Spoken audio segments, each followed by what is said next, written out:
Welcome back to the Horse Racing Show. I'm Kenny Rice. Glad that you're with us today. Thank you for liking, subscribing, and watching us on YouTube and listening to us on your iPad or listening to us on Google Play and reaching out to us on Facebook. I think I've touched all social media outlets, haven't I, Scott Hall? Yes, sir. Okay, good. Now we can move on. I told you I'd love to have people on that I think are just the best at what they do, and here's one of them. Ron Vaccaro is a great friend of mine. He is also the Vice President of Editorial Content for the NBC Sports Group. So basically, what most of us are saying, even the really big stars on NBC, there's a good chance that Ron has taken a look at it and said, I like this, or let's tweak this up a little bit, as well as all the research that was put together. And with that long introduction now, he'll tell me to make it more brief when I do it for real on TV. Here's Ron. Welcome in. Hey, that was perfect. Wouldn't change a word. Yeah, thank you. and that means so much. It really does. Ron, when you're going through it, and it's amazing the research and the crew that you have researching, I think it's as good as it gets. Is there a big difference researching horse racing as compared to, say, like a football or basketball or some of these more mainstream sports? It's a great question, Kenny. In a lot of ways, I compare it to our Olympic research efforts. And I say that because certainly there are some primary characters and figures, and, you know, it wouldn't seem to be the Triple Crown season if you weren't on Bob Baffert Patrol, to name one of, you know, the guy with the white hair that everyone kind of recognizes and knows. But Baffert is actually the exception. The sport is filled with stories of people who are relatively obscure, and some of them really are obscure. You know, the dreams of people making their first Triple Crown race. Every time we're looking at connections and who are these people? I don't remember this name. And, you know, if someone is an owner or a trainer making their first appearance in one of the Triple Crown races, that's like a wow moment. And it's a spark right there that I want to find out about these people and find out how much it's going to mean to them. Right. Because as you know, that's one of the things, the joy of the sport, that, you know, for Olympians, it sounds cliche, but there's a lot of people, the vast majority of Olympic athletes are thrilled to be an Olympian. They're not going to win a medal. And I think you see that same joy, you know, when the 20 horses and the connections are doing the walkover at the Derby. All 20 of them have just a joy that they are doing that walkover. So I think the research side of it, you know, you really want to dig in and find out what the stories are about these people. And on the NFL, we try to do that as well, but everybody's covering the NFL.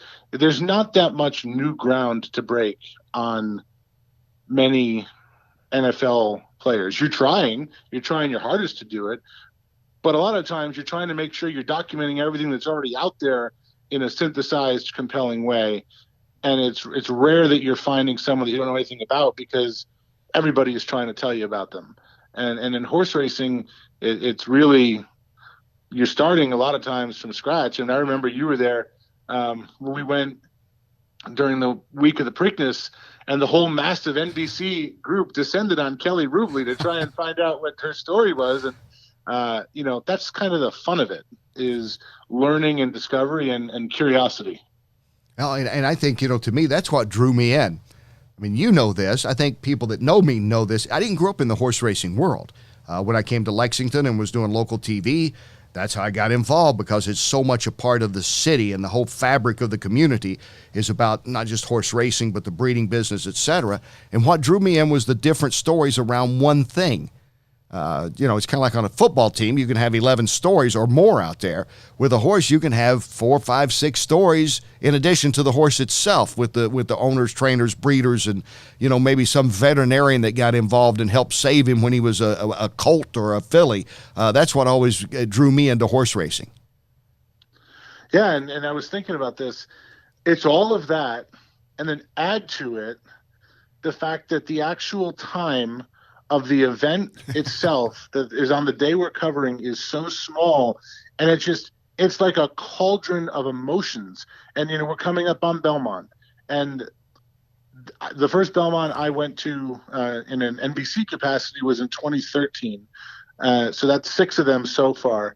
And I look at the last 5, and in those last 5, going back to 2014, you had California Chrome. Yeah. You know, American Pharoah and Justify are Triple Crown winners, but dare I say that California Chrome would have been the most popular of the three if he had won the Triple Crown. Yeah. Everybody, because the guy sitting in Peoria, the guy sitting in Biloxi, they would have all related to this guy. As Ron knows, and people close to me know, horse racing was not like a calling. I didn't grow up around the sport. It was football, baseball, basketball, boxing. That's what I grew up around, and still follow a lot today, and have had the pleasure of covering a lot of other different sports. But with horse racing, what drew me in when I was doing local TV in Lexington is going out to the farm or going to the track and then learning that there's all kinds of stories centered around one animal. In many cases, that'll be the jockey, trainer, owner, breeder, maybe the veterinarian that helped save a horse somewhere along the line. All these things, much like a football team, you can break it down to 11 or 22 different stories or whatever within one team. And that's kind of the appeal, which I guess is also kind of the tough part to keep up with all the horses and all the connections, Ron. It is, and it's the tough part, but it's also the most rewarding part, and it's what makes horse racing really a thrilling challenge to cover. The first Belmont I worked for NBC was back in 2013. So that's 6 of them now. You go back 5 years, California Chrome, 2014. We've had 2 Triple Crown winners.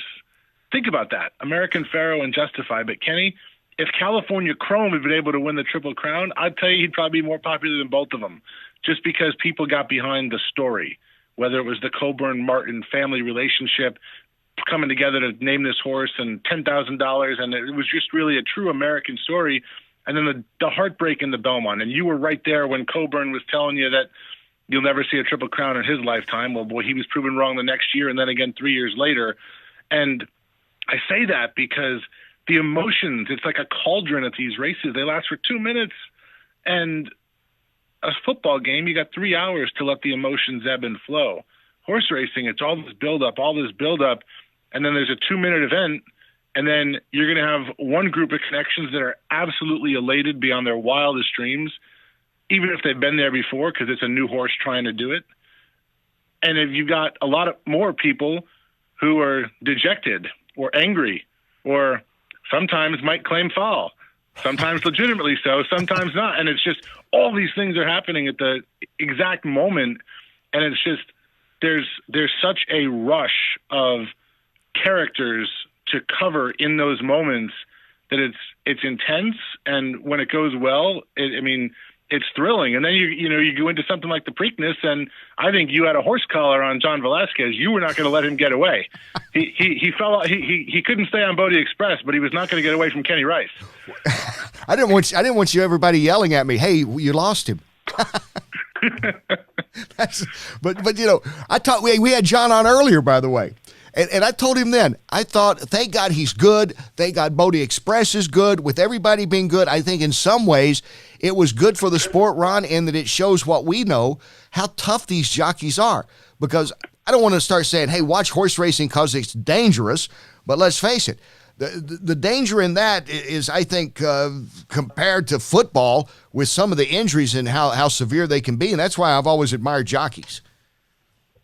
I think we've seen in the 2 Triple Crown races so far this year how truly talented and courageous the jockeys are that are involved in this sport.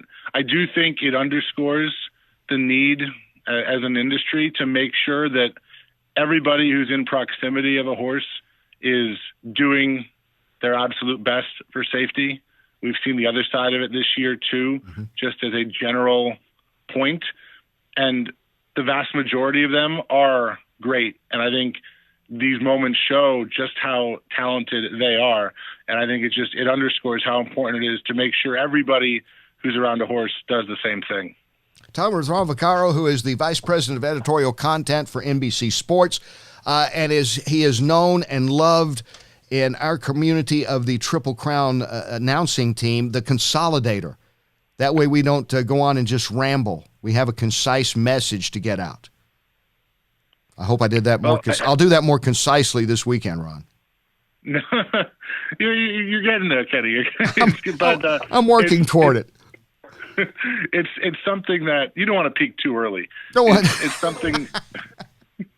The Belmont's the 1.5 mile test of the champion. You want to make sure you've got it for the stretch run. But I always love I love the collaborative process with people that are really good, and that really is one of my favorite things about NBC. And that goes back when we did boxing. We did 3 or 4 years of boxing together, and that's.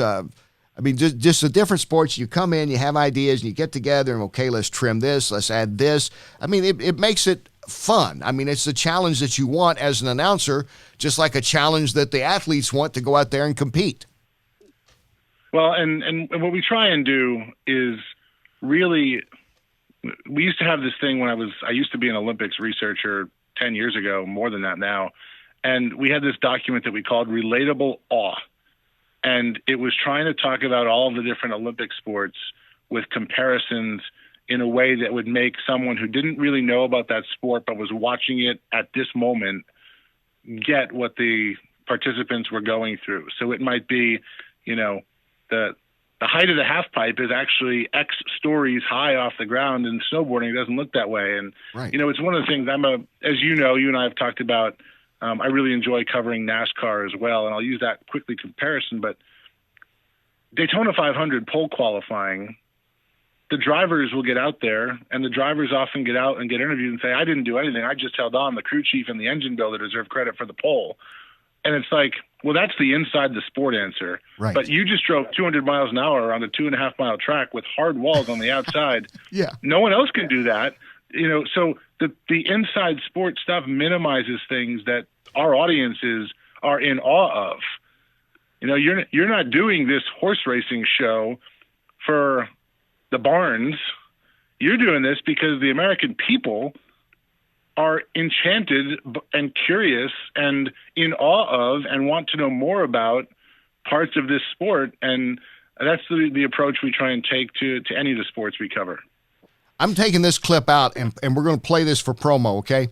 Because that's exactly what I've been trying to do with this, is I've always told, and I tell the people in horse racing, I see them a lot in Lexington, the movers and shakers, you got to get the personalities involved, because if it's a great horse like a Justify last year, you got one season with him. You got 6 races, as it turned out, with him. And you've always got these other people that are involved, and you need to you can't just show up at the track and bet. If you don't know anything about it, you can't show up and just bet, because you may lose and you'll get depressed. But if you say, hey, I like John Velasquez, that's a guy that got thrown off the horse, look at him, he's tough. Or, hey, that white-haired guy, that's Baffert. Or whatever the situation, I think there's got to be a rooting interest in there for the human element of horse racing, Ron. Absolutely. And we try and sometimes find quirky things about the horses themselves. And I remember, several years ago, you, as only you could do, showed us the superstitions of one of the barns, and you brought out a chicken's foot. And just there are characters, and whatever you can do, and we can all do, no matter what we're covering, to find that and give someone something to remember. And then we talk about consolidator and consolidating. Well, the thing is, you don't want the viewers to think that this is a classroom where they have to be frantically jotting down notes to remember what everyone's talking about. We all cover this stuff in depth, and when you get to air, it's the culmination of all the prep, and you're on information overload. At least if we've done our jobs, you are. Right. And the real key is taking all that information overload and using it to decide what actually matters, and even more than what matters, what will really resonate, and make sure that we're not clouding that stuff with all the other things. If the steak is really good, and it often is in horse racing, you don't want to over-season it. Ooh, I like that, and that's so true. And I've had friends of mine that say, sometimes you use a lot of sports comparisons, even on this show, with horse racing. And I said, because you get outside of Kentucky, and I don't know, maybe a little bit in California sometimes, and, they'll blurb at least. Maybe Maryland the week of the Preakness, I know. New York, no Triple Crown. We'll see how much coverage is up there. In other words, you can't just pick up the paper or listen to the radio and hear people talk about horse racing. Very few states in the whole country. But everybody's probably talking, well, now NBA playoffs. They're talking about the NHL playoffs. There's something relatable out there, is my opinion, that they can always tie in. And I don't think that's a good thing, to me, that's what makes it interesting in sports, is I like to know about the people, and I like comparisons. And the more you cover this, and you know this better than I, a competitor is a competitor is a competitor, right. And gamesmanship is gamesmanship is gamesmanship, and that is the universal language of sports at its root, and it is absolutely compelling. And if you're talking to an athlete, you're talking to a coach or a trainer or a jockey or a footballer or a boxer or a basketball player, and you know something about them and you throw them something out there that they can relate to, they're going to appreciate the research you've done, and they're going to give you some time. I mean, the vast majority that I've met have done that. You know, there's always one or two going to be a little quirky, but to me, I guess you find that too, don't you? When you call up someone and say, I've read a little bit about you and I want to know more about you, they appreciate the fact that you've invested some time. They definitely do, and one of the things also you learn is you don't want to be a know-it-all. You want to show them you've done your work, because that'll get you that credibility, that'll get the opening of the door. It lets the guard down a little bit that, oh, this person knows their stuff. But you really want to talk to them. You're not talking to them, you're not trying to show them how much you know once you've shown them that, you know a baseline, what you're talking about, because you really want to get their take on it. Right. Because that's the unique way. And it's really, it's sometimes, and you can find yourself any number of places needing to talk to someone who all of a sudden becomes central to a story. And there really are those universal things we come back to that are common things that you're talking to someone dejected or you're talking to someone elated. Those are some of the most basic elements of human understanding. So it's breaking through everything else and starting there, and then having the person bring it to life in their specific situation. Talking to Ron Vaccaro, who is the Vice President of Editorial Content for NBC, and you can also listen to him as the voice of Yale Football, and I frequently do. And that's where we first met, at a Yale football game. Do you remember? I do. We sure did. It was over a decade ago now. Yeah, it was the one and only time that, Mark Cuban, who owned HDNet, still does Access TV, every now and then there'd be like these one-off deals. I don't even know how we got them. And he called me up and said, hey, how about doing the game? I said, Harvard, Yale? He said, oh, you know it. I said, everybody knows the game. I mean, yeah. I mean, I'm not smart enough to go to an Ivy League school, but I know about the game. And that was my one trip to the Yale Bowl, and I love the whole atmosphere because, like you say, it's like there's pageantry and history, and you could feel it as soon as you walked in, and you gave me help then. Who knew you'd still be giving me help, 14, 15 years later? Well, the Yale Bowl is certainly one of those. It looks like it could be the cousin to Pimlico, doesn't it? Well, it does a little bit. They could use some paint and maybe a few other things. But I don't know. Pimlico, I still don't know there's hope. I think there's still hope for the Yale Bowl, but it has been a while. They've done a great job restoring Yale Bowl, and they're not looking to move it anytime soon, which is good. What about that, just the whole Ivy League tradition? And you start looking back and you start going back in the record books and seeing like some of the long rivalries and dating back to the 1889 or something like that a game. I mean, it's fascinating, the rich history of Ivy League football, Yale in particular. And it's something that I've been fortunate to get to know people who played in the 50s and 60s and 70s, which were the so-called glory years of not only Yale, but probably, Ivy League football in more recent times. And the late Hall of Fame coach, Carm Koza, was my broadcast partner for a long time. And what strikes me still is the vast majority of people who play football in the Ivy League know the second they set foot there that they are not going to play in the NFL. Mm-hmm. And they are not on scholarship. And they are playing because they love it. And,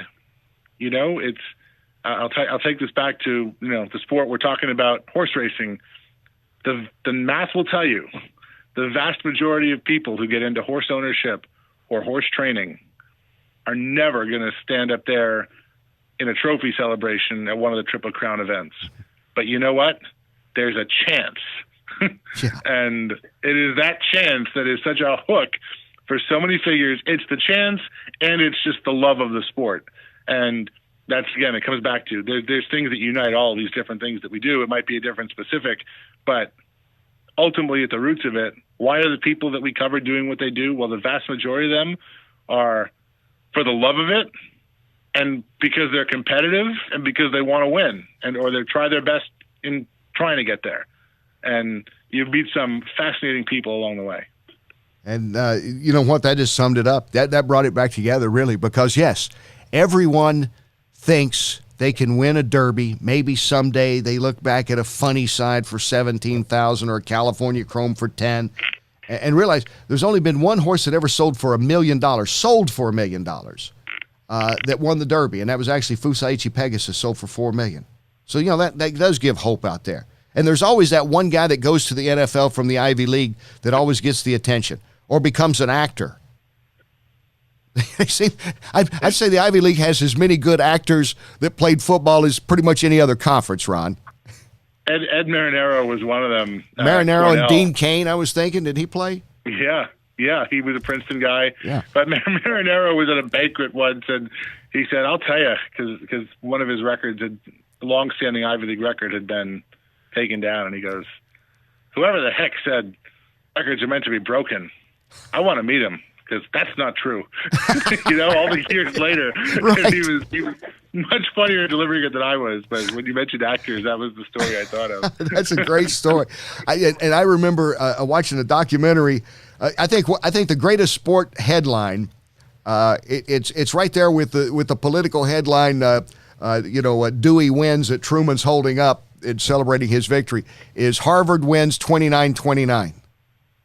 Yeah. Sorry to bring that up, but yeah. 1968 Yale-Harvard game, and it was a great Yale team. They ended up sharing the Ivy League title with Harvard that year, but Yale blew a 16-second lead in the closing minutes, and just a sequence of situations that, you know, every single thing had to go right for Harvard, and every single thing had to go wrong for Yale, and it all happened, 2-point conversions and whatnot, and that's, you know, so as a Yale man, I have to say, well, if Harvard thinks a tie is a win, good for them. Glad to hear it. But it's funny, you know, I mentioned Carm Koza. He was the consummate gentleman. I never heard him in all the years that I worked with him talk about anybody negatively. The one thing you could do to get on his bad side was to bring up 1968, 29-29, because, you know, he was the coach then, yeah. And it's all anyone wanted to talk about, and he had said his piece about it, and, you know, but again, one of those things about, you know, the person behind the person.